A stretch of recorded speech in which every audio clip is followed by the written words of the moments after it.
स्वामी समर्थ मैत्रिणी.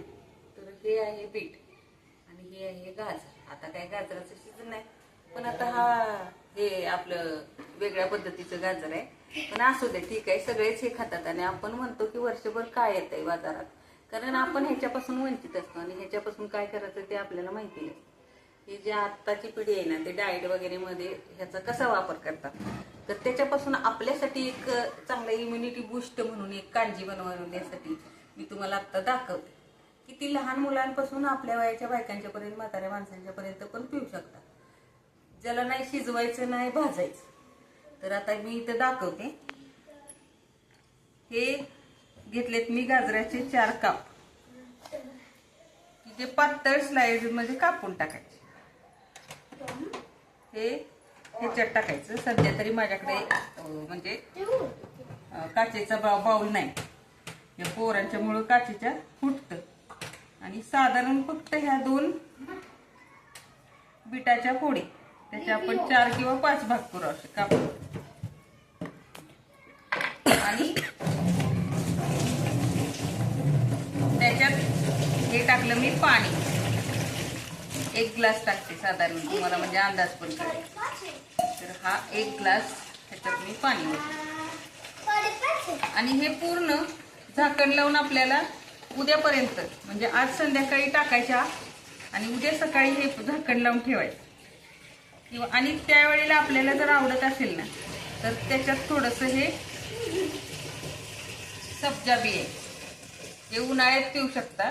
कधी कधी डिहायड्रेशन होऊ नये म्हणून म्हाताऱ्या माणसांना किंवा लहान मुलांना आपण हे लहान मुलांसाठी पण योग्य हे टाकू शकता. तर हे मी सब्जा बी टाकलं. आणि त्याच्याबरोबर अजून एक म्हणजे ह्यानं वात दोष, पित्त दोष कमी होतो, पण इम्युनिटीसाठी पण छान आहे. मला परवा एक मी करून बघितलं आणि पिलं, तर मला 1 तासभर चहा आणि दूध पिण्याची इच्छा झाली. आणि त्याच्यात टाकण्यासाठी ही थोडीशी मोहरी, पिवळी मोहरी मिळते. आपण जे पूजा साधन आणायला जातो ना, म्हणजे एखाद्या दुकानात, तर तिथे ही पिवळ्या रंगाची मोहरी मिळते, ती ह्याच्यात टाकायची. आणि ह्याची ही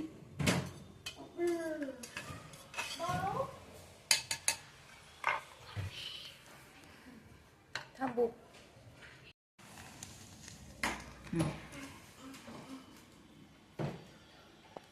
तर हे असं दिसताना आता जरा फेंट दिसतंय, पण उद्या सकाळीपर्यंत त्याची एक चव बदलते.